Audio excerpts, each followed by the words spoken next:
Bruno de Rochelle, bonjour. Donc vous venez de finir une conférence sur Eidos qui avait pour sujet quel espace-temps pour le... Alors vaste sujet, puisque effectivement, après les devices, les outils, on passe à une autre notion. Alors est-ce qu'on peut décrypter tout ça? La question qui était à la base de cette conférence, c'est finalement, est-ce que ce que l'on voit aujourd'hui, d'abord par les bâtiments, puis ensuite par l'organisation fonctionnelle de l'école, est encore adapté au monde qui est en train de devenir basé sur un usage immodéré désormais du numérique par les jeunes, par les adultes, dans la société professionnelle, privée, dans la vie privée, dans la vie professionnelle. Est-ce qu'on peut encore concevoir que l'enseignement soit enfermé entre quatre murs, des murs qui ont été inventés au XIXe siècle? En fait, c'est ça la base de la question qui se pose. On n'est plus dans les matériels, on n'est plus dans les équipements, on est finalement dans ce qui est fondamental, c'est-à-dire la forme des lieux, la forme, l'organisation, la forme pédagogique. Toutes ces formes, il faut les réfléchir en regard de ce que le numérique aujourd'hui rend possible pour apprendre, pour vivre en société, pour être en communication. Voilà. Ce qu'il faut dire, c'est qu'il va falloir détruire les collèges et lycées de ce pays, ou adapter, ou quoi en fait? Alors, il y a un certain nombre de lieux qu'effectivement, il faudrait détruire. Il faudrait les détruire, pas pour le plaisir de les détruire, mais parce qu'ils ont été conçus au départ autour d'un seul objet, la salle de classe. Nos amis suisses de la revue de l'éducateur viennent de sortir un numéro à ce sujet-là en disant ouais, est-ce que la salle de classe a encore une raison d'être? En fait, les architectes ont longtemps conçu les lieux d'enseignement uniquement autour de la salle de conférence, je dirais, ou de la salle de cours, où l'enseignant était censé transférer son savoir, un peu comme le prêtre faisait son homélie à l'église.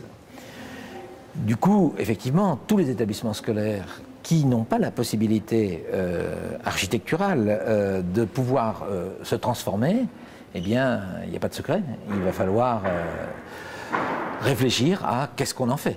Alors, sans aller jusqu'à détruire les établissements, on peut déjà réfléchir au mobilier qu'on y met.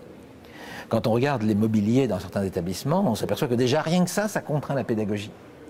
Le rapport entre la surface utile et le nombre d'élèves et les mobiliers qu'on y met. On voit bien que si les élèves ne peuvent pas se déplacer dans une classe, si on ne peut pas modifier la façon dont l'espace classe est organisé, eh bien on est contraint pédagogiquement. Les enseignants qui veulent expérimenter, innover, ceux qui travaillent avec des tablettes en langue par exemple, modifient inévitablement les espaces d'enseignement. Pourquoi lorsque l'on fait de l'enseignement en technologie, on crée des ateliers? Pourquoi lorsque on fait de l'enseignement professionnel, on crée des lieux qui ressemblent d'ailleurs étrangement dans le monde du tertiaire par exemple à des lieux d'entreprise? Et pourquoi, à l'école, d'un seul coup, il y aurait ce modèle qui serait unique et qui serait unique pour toutes les disciplines et qui, finalement, contraindrait complètement un modèle imaginaire de ce que c'est qu'apprendre et d'enseigner. Donc là, on a bien vu au niveau de l'espace que ça peut donner, au niveau du temps. Alors, au niveau du temps, c'est le problème d'une histoire longue qui est que, pendant très longtemps, on a conçu l'enseignement comme étant un temps dans lequel on acquiert une sorte de capital et que ce capital, après ça, on va le rentabiliser tout au long de la vie. L'expérience antérieure au numérique montrait que ça, c'était déjà un peu vain.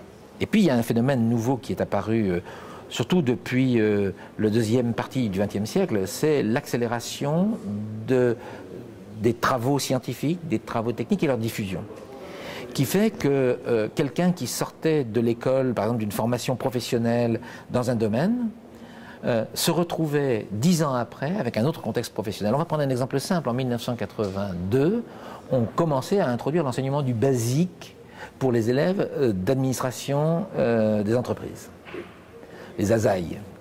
Et on leur a dit, maintenant il faut faire de l'informatique, et l'informatique, vous allez apprendre du basique. 3 ans après, on leur a dit, ah mais non, on n'apprend plus le langage informatique, on apprend le traitement de texte. Alors là, on avait trouvé un traitement de texte un peu exotique qu'on avait fabriqué en France. Puis on a dit, non, non, 3 ans après, on a dit, non, non, on va prendre un traitement de texte qui est universel. C'est celui qui est le plus vendu dans les entreprises. Bref, on s'est aperçu que petit à petit, il a fallu s'adapter.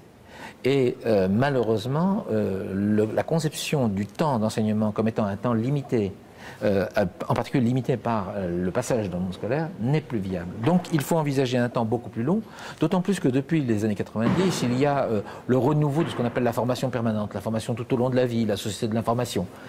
Alors c'est un thème, mais c'est aussi une réalité liée à cette évolution. Donc inévitablement, penser le temps scolaire comme étant un temps initial et final, c'est se tromper. C'est un temps initial, certes, mais c'est sûrement pas un temps final. Donc il faut absolument deux choses. La première, c'est garder des ouvertures pour la suite. Et la deuxième, c'est préparer les élèves à cette suite. Or, pour l'instant, le mode d'évaluation, le mode de contrôle n'est pas fait pour cela. D'ailleurs, beaucoup d'enseignants dans les classes d'examen disent « Moi, je prépare mes élèves à l'examen. Et vous les préparez à la vie ? Ah ben, s'ils ont leur examen. »